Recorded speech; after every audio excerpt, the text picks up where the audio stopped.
नमस्कार, इस समाचार बुलेटिन में आप सभी का स्वागत है। मैं हूं निखिल सिंह और सबसे पहले नजर डालेंगे हेडलाइंस पर। संसद को सुचारू रूप से चलाने पर पक्ष विपक्ष में बनी सहमति। स्पीकर के साथ फ्लोर लीडर्स की बैठक में हुआ फैसला। दोनों सदनों में संविधान के मुद्दे पर होगी विशेष चर्चा।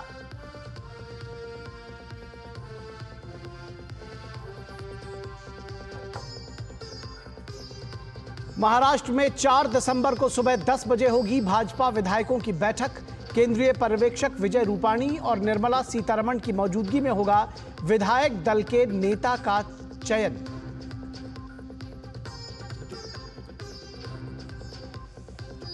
दिल्ली एनसीआर में जारी ग्रैब 4 की पाबंदियों पर 5 दिसंबर को सुप्रीम कोर्ट लेगा फैसला। AQI लेवल पर भी देखेगी अदालत।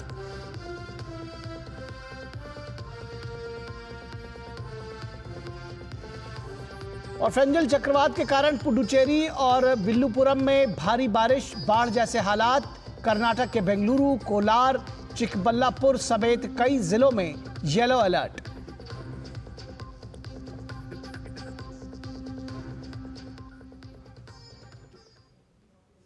सबसे पहले बात संसद की कार्यवाही की। लोकसभा अध्यक्ष द्वारा बुलाई गई प्रमुख दलों के नेताओं की बैठक में संसद को सुचारू रूप से चलाने पर सहमति बन गई है। इसके बाद कल से संसद की कार्यवाही सुचारू रूप से चल सकेगी। संसदीय कार्य मंत्री किरेन रिजिजू ने इस बारे में जानकारी देते हुए कहा कि विपक्ष से आग्रह है कि वो सदन चलाने में सहयोग करे। हम सब मिलकर के पार्लियामेंट को अच्छा से चलाएं। देश सुनना चाहता है, देखना चाहता है कि हमारा सांसद कैसे काम करते हैं। इसलिए कल से सुचारू रूप से पार्लियामेंट चलेगा, ऐसा एग्री हुआ है और ऐसा ही चलेगा, मुझे पूरा उम्मीद है। और सबसे अपील है कि हम जो रिमेनिंग हमारा शीतकालीन सत्र का जो समय हमारे पास है, हम अच्छी तरह से उपयोग करें। कांग्रेस पार्टी, TMC सब मुद्दे रखने चाहते हैं, वो अपना जो नोटिस देंगे और स्पीकर साहब उसमें विचार करेंगे या चेयरमैन राज्यसभा में विचार करेंगे। कल से चर्चा शुरू होगी, ये अच्छी बात है। और 13 और 14 दिसंबर को संविधान के मुद्दे पर संसद में विशेष चर्चा होगी। 16 और 17 को राज्यसभा में इस विषय पर विशेष चर्चा होगी। सभी दलों ने सदन की कार्यवाही को सुचारू रूप से चलाने को लेकर सहमति जताई है। पहले दिन से हम कह रहे हैं, जो आज भी हमने कहा, विपक्ष चाहता है कि संविधान के 75वीं जयंती पर 2 दिन की चर्चा लोकसभा में भी हो, राज्यसभा में भी हो। हम सरकार के औपचारिक बुलेटिन का इंतज़ार कर रहे हैं। उन्होंने हमें अनौपचारिक रूप से आज बताया कि जल्द ही ये घोषित होगा, तारीख घोषित होगा, और जैसे ही तारीख घोषित होता है हम आगे बढ़ सकते हैं। It has been decided to run the house from tomorrow properly, and then the discussion on the Constitution of India will be held on 13th and 14th. Maybe 14th or 13th on 16th. In Lok Sabha only. In Lok Sabha, they are going to hold a meeting in there also. Rajya Sabha also they are going to conduct. Both were agree for the run the. On this, yeah, everybody agreed to that. But so many issues you. The issues will be allowed to discuss. आज का meeting में कल से house शुरू होगा। Hopefully house will begin tomorrow, all we have agreed, and 13th and 14th constitution के ऊपर discussion होगा। 13th is Friday, 14th is Saturday. Sambhal की चर्चा की जो हम लोगों की लगातार मांग थी, हम लोग चाहते हैं सदन चले, और सदन में हम लोगों की जो महत्वपूर्ण बातें हैं, विशेषकर संबल के लोगों के साथ जो इंजस्टिस लगातार हो रहा है, तो आज माननीय स्पीकर महोदय ने आश्वस्त किया है कि कल वो चर्चा कराएंगे। यही मांग 5 दिन पहले मान ली गई होती तो शायद ये 5 दिन सदन का लॉस नहीं होता। और महाराष्ट्र की सियासत से बड़ी खबर है। राज्य में 4 दिसंबर को सुबह 10 बजे भाजपा विधायकों की बैठक होगी। केंद्रीय पर्यवेक्षक विजय रूपाणी और निर्मला सीतारमण की मौजूदगी में बीजेपी विधायक दल के नेता का चुनाव होगा।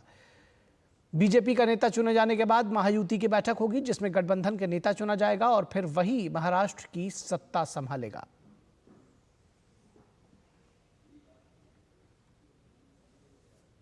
महाराष्ट्र में पार्टी के नेता चुनने की जो प्रक्रिया है वहाँ एज ए ऑब्जर्वर हम दोनों जा रहे हैं। अभी केंद्रीय कार्यालय बताएंगे कि वहाँ संसदीय दल की बैठक कब होगी, किस तारीख को होगी।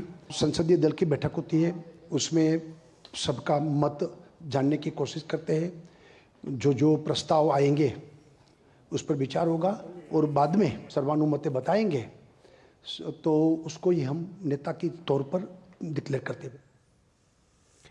और उत्तर प्रदेश के नोएडा में स्थित दलित प्रेरणा स्थल पर विभिन्न किसान संगठन इकट्ठा होकर अपनी मांगों को लेकर विरोध प्रदर्शन कर रहे हैं। दिल्ली में प्रवेश करने की अनुमति नहीं मिलने के कारण किसान नोएडा में प्रदर्शन कर रहे हैं। इसके चलते दिल्ली में भारी ट्रैफिक जाम की स्थिति बनी हुई है। इसके साथ ही प्रदर्शनकारियों को रोकने दलित प्रेरणा स्थल पर भारी संख्या में पुलिस बल तैनात की गई है।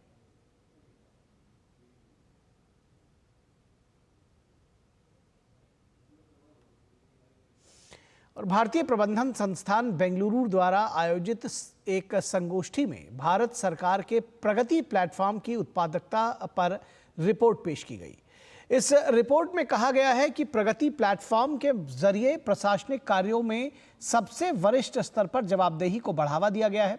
इसके द्वारा केंद्र सरकार और राज्य सरकारों में सहयोग को बढ़ावा मिला है, जिससे देश भर में 205 अरब डॉलर की 340 परियोजनाओं में तेजी आई है और दशकों से लटके हुए विकास कार्यों में तेजी से काम लिया गया है। आपको बता दें कि प्रगति यानी proactive governance and timely implementation platform को 2015 में प्रधानमंत्री कार्यालय के तहत एक सूचना और संचार प्रौद्योगिकी यानी ICT प्लेटफॉर्म के तौर पर विकसित किया गया था। इस प्लेटफॉर्म का उद्देश्य शिकायत में निवारण में सुधार, कार्यक्रमों को लागू करना और परियोजनाओं की निगरानी करना है। रिपोर्ट में कहा गया है कि इस प्लेटफॉर्म ने प्रधानमंत्री नरेंद्र मोदी को व्यक्तिगत रूप से प्रमुख बुनियादी ढांचा परियोजनाओं को ध्यान में रखने, निर्णय लेने और अफसरशाही को खत्म करने में सक्षम बनाया है। इसी के साथ प्रधानमंत्री नरेंद्र मोदी को इस पहल का श्रेय देते हुए कहा गया है कि प्रगति आज जो कुछ भी है वह विशेष रूप से प्रधानमंत्री मोदी के निर्णायक और सक्रिय नेतृत्व के कारण है। इस प्लेटफॉर्म द्वारा जहां एक तरफ संसाधनों को गति मिली तो वहीं दूसरी तरफ टीम वर्क की सामूहिक भावना को भी प्रेरित किया गया। और दिल्ली में 29वें CII भागीदारी शिखर सम्मेलन 2024 का आयोजन किया गया।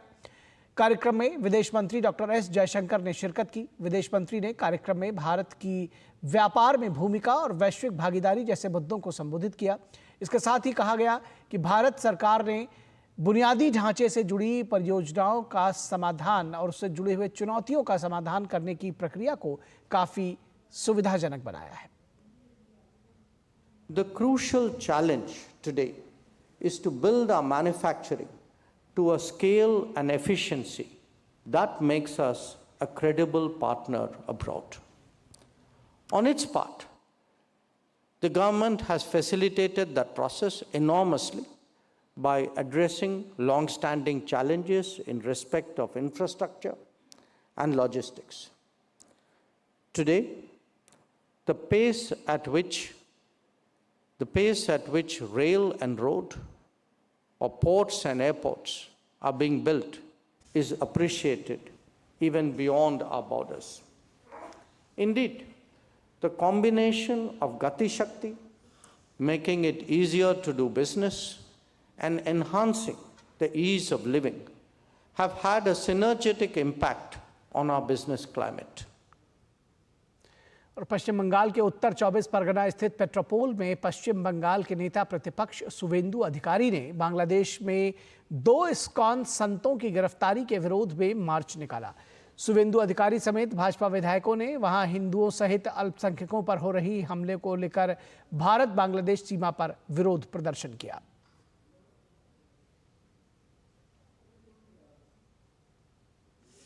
और भाजपा नेता जयंत रॉय ने केंद्र सरकार की स्वास्थ्य योजनाओं, प्रधानमंत्री जन आरोग्य योजना के बारे में विस्तार से जानकारी दी। इस योजना के तहत प्रतिवर्ष प्रत्येक परिवार को 5 लाख रुपए के स्वास्थ्य बीमा की सुविधा दी जा रही है। इस योजना के तहत 70 वर्ष से अधिक आयु के सभी लोगों को इसमें शामिल किया गया है। आयुष्मान भारत जो PMJAY जो योजना था, इसके मुताबिक जो बीपीएल फैमिली का है वो एलिजिबल था to get financial help. Ayushman भाई Vandana card approved by the cabinet on 11 September 2024 and officially launched on 29th of October 2024 by our honorable Prime Minister. इसका अंतर्भुक्त वो जो 70 years तक whether he may be from any income group, तो all are eligible for getting this facility। Ayushman Bharat का जो facility है वो मिलेगा उनको। जयंत रॉय ने कहा कि ई-विन पोर्टल के माध्यम से टीकाकरण को सुविधाजनक बनाया गया है। अपनी प्रेस वार्ता के दौरान उन्होंने कहा कि केंद्र सरकार ने पश्चिम बंगाल सरकार से इन योजनाओं को पश्चिम बंगाल में लागू करने की अपील की है। ई-विन पोर्टल ये फॉर वैक्सीनेशन कैसा हुआ, वैक्सीनेशन का रिकॉर्ड क्या है, इसके लिए और vaccination easy access means any time anywhere, ये जो वैक्सीन रिकॉर्ड ये अवेलेबल करने के लिए सुविधा दिया जाएगा ई-विन पोर्टल के थ्रू से। Central government is urging state government again and again that you please ensure that this scheme is implemented in West Bengal. But however, West Bengal government is not listening to us. और यहाँ रुकेंगे एक छोटे से break के लिए, कहीं मत जाइएगा, जल्द हाजिर होंगे। सांसदों के साथ पीएम मोदी ने देखी द साबरमती रिपोर्ट। संसद में जारी रहा गतिरोध, फिर रहा कामकाज में अवरोध। संसद में क्यों हो रहा हंगामा, सियासी दलों से पूछेंगे सवाल। संभल जाने का ऐलान करने वाले अजय रॉय को पुलिस ने कैसे रोका, जानेंगे दिल्ली की सियासत का हाल। बताएंगे फेंजल तूफान से कौन से राज्य हैं बेहाल। बांग्लादेश में हिंदुओं पर हो रहे अत्याचार के खिलाफ कहां हुए प्रदर्शन। देखिए दिन भर की अहम खबरें न्यूज नाइट में रात 8 बजे सिर्फ डीडी न्यूज पर।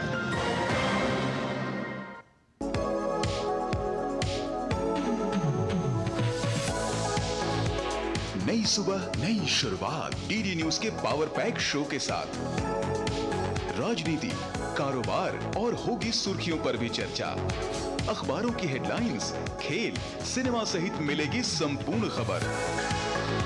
देखिए नया सवेरा सोमवार से शुक्रवार सुबह 8 बजे डीडी न्यूज पर।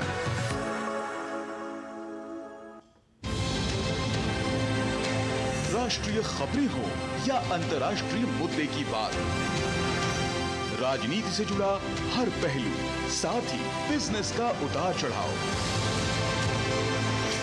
खेल जगत की अपडेट से लेकर मनोरंजन की छोटी बड़ी हलचल। देखिए मिड डे प्राइम।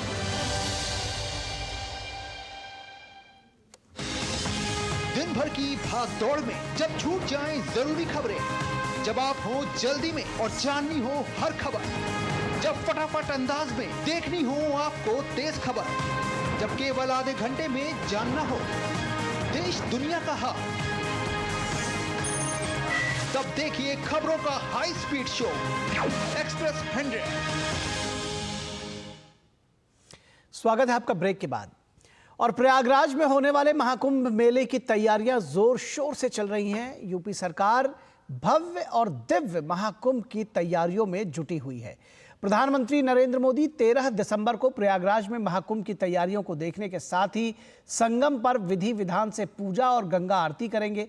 इस दौरान वे संगम नगरी में कई योजनाओं का लोकार्पण करेंगे। पीएम महाकुंभ की भव्यता को बढ़ाने वाली निषाद राज क्रूज की सवारी भी करेंगे।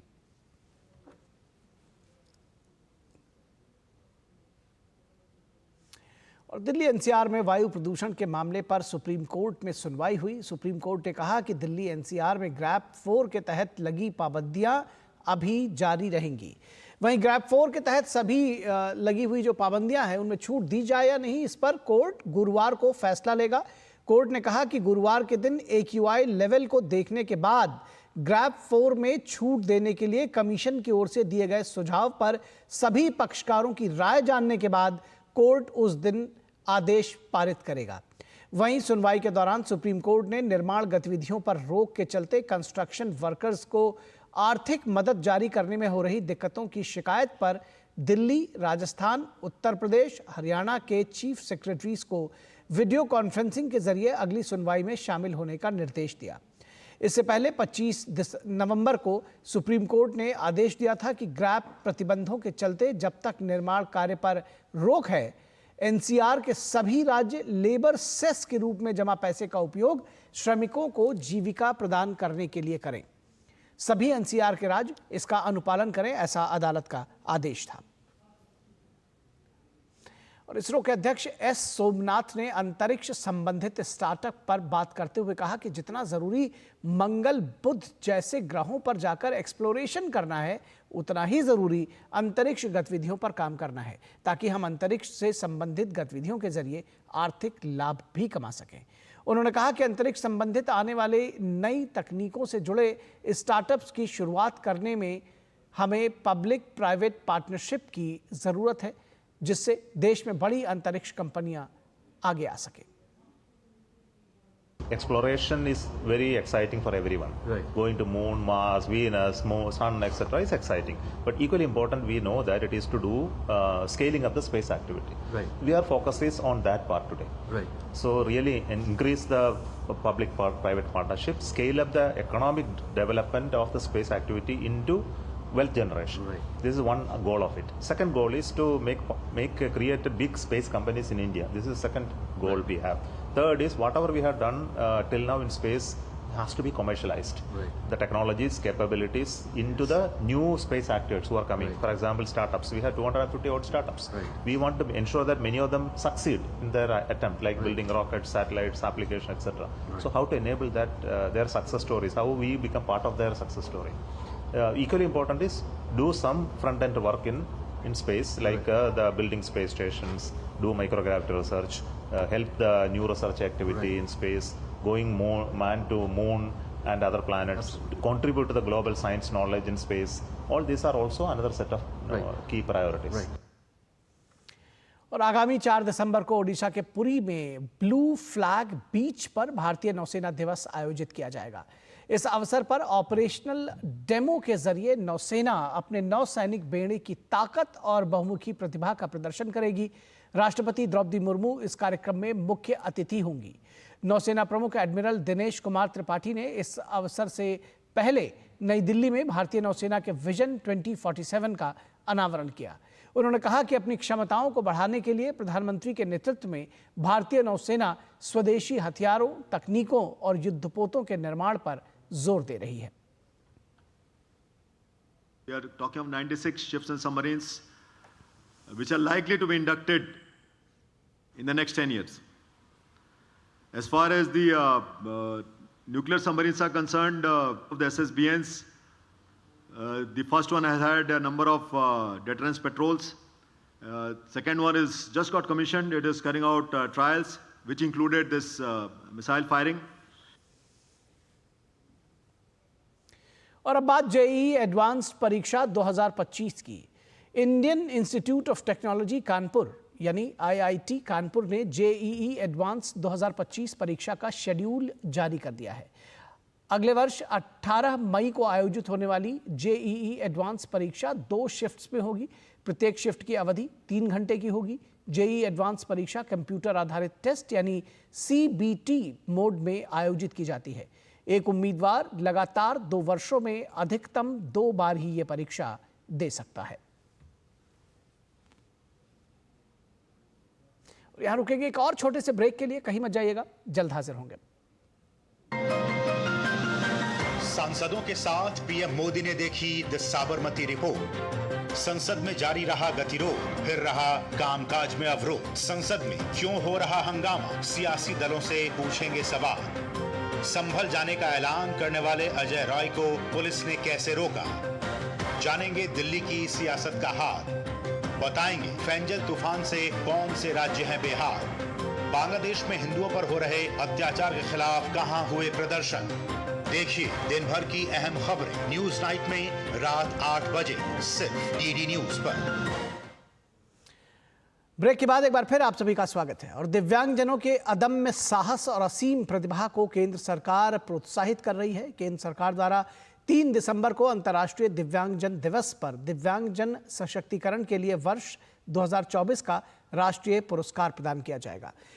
ये पुरस्कार दिव्यांगजनों के सशक्तिकरण में उनकी उल्लेखनीय योगदान और उपलब्धियों के लिए 33 उत्कृष्ट व्यक्तियों, संस्थानों, संगठनों, राज्यों और जिलों को सम्मानित किया जाता है।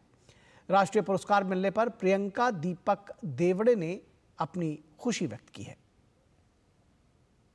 2024 के लिए नेशनल सर्वश्रेष्ठ दिव्यांग का अवार्ड मिला, ये मेरे लिए बहुत बहुत स्पेशल और प्राउड की बात है। मैंने जितना मेहनत किया, जितना ऊपर देखा, वो मुझे हासिल किया मैंने। और राष्ट्रीय पुरस्कार मिलने पर वीके राजपूत ने बताया कि इस पुरस्कार के मिलने से उन्हें बहुत प्रोत्साहन मिला है। मेरे कुल 154 केसेस थे। दूसरे साल मुझे काफ़ी समय मिला, तो हमने फिर उसके केस की संख्या हो गई 408 हो गई थी। और इस साल में थर्ड ईयर में हमने 509 जितने केस किए हैं, बहुत सारे प्रोसेस में भी हैं। दिव्यांगजनों को प्रश्नों का निराकरण आने से उनका बड़ा उत्साह बढ़ा है, उनको एक आशा का संचार हुआ है कि यहाँ सुनवाई होती है और जल्दी निर्णय भी आता है। तो दिव्यांगजनों की तरफ से बहुत अच्छा उसको प्रतिशत मिला है।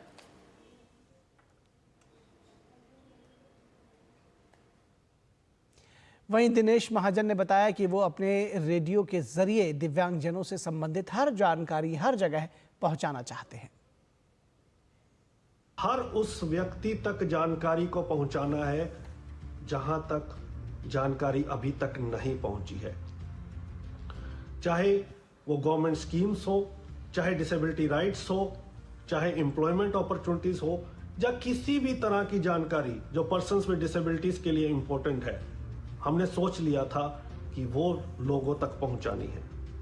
इस तरह 2014 में मैंने और मेरे दोस्तों ने मिलकर रेडियो उड़ान को शुरू किया।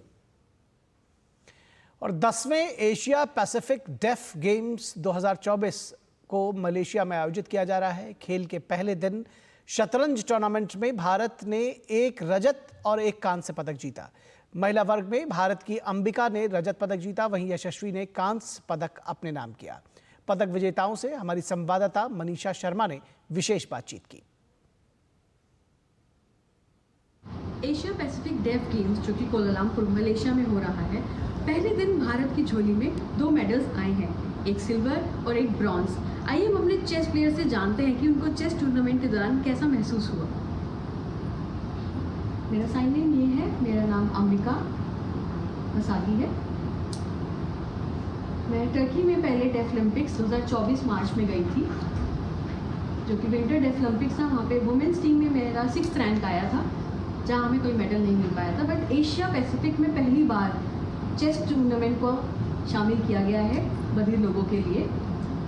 1 से 7 राउंड तक, जिसमें हमारे टोटल 11 राउंड थे, 1 से 7 तक मैं कभी जीत रही थी, कभी हार रही थी, लेकिन 7 के बाद मैंने जीतना चालू किया और मुझे सिल्वर मेडल आया। मुझे बहुत खुशी है। धन्यवाद, थैंक यू।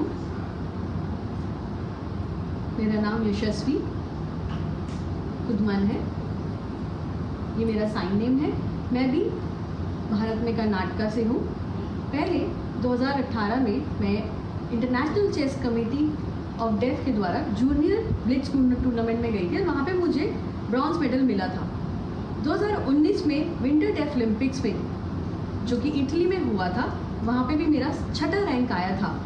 लेकिन 2019 के बाद अब 2024 में पहली बार जो कि चेस टूर्नामेंट एशिया पैसिफिक में शामिल हुआ है, मुझे बहुत खुशी है कि मुझे यहाँ पे ब्रॉन्ज मेडल मिला है। यहाँ पे ब्लिट्ज टूर्नामेंट था, मुझे ब्रॉन्ज मेडल मिला। मुझे बहुत खुशी है, मुझे विश्वास ही नहीं हो रहा था कि ऐसा मेरे साथ हुआ और मैं यहाँ पे जीती।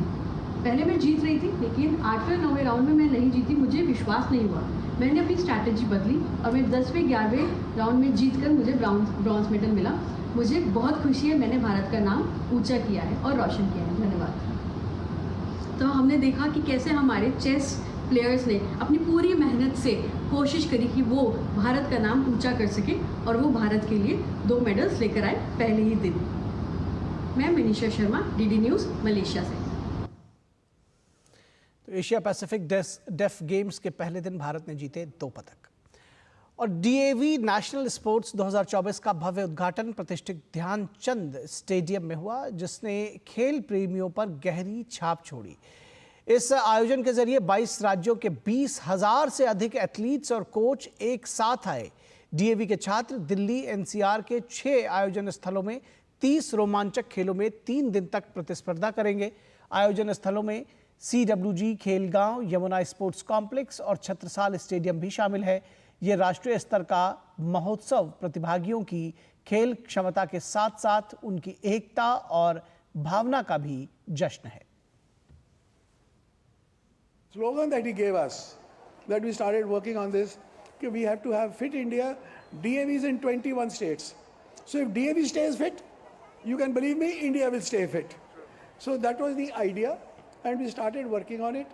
And today, I think from the inter-school level, then on to cluster level, then on to zonal level, and now on to national level, 20,000 children today are participating in this national level, which is a very, very large number.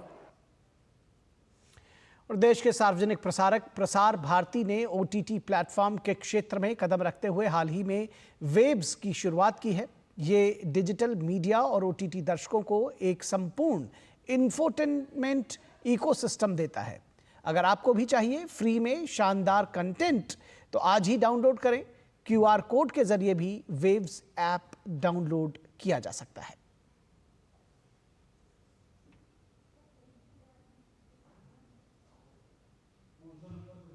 तो इस समाचार bulletin में बस इतना ही। हमारी पूरी team को दीजिए इजाजत। नमस्कार।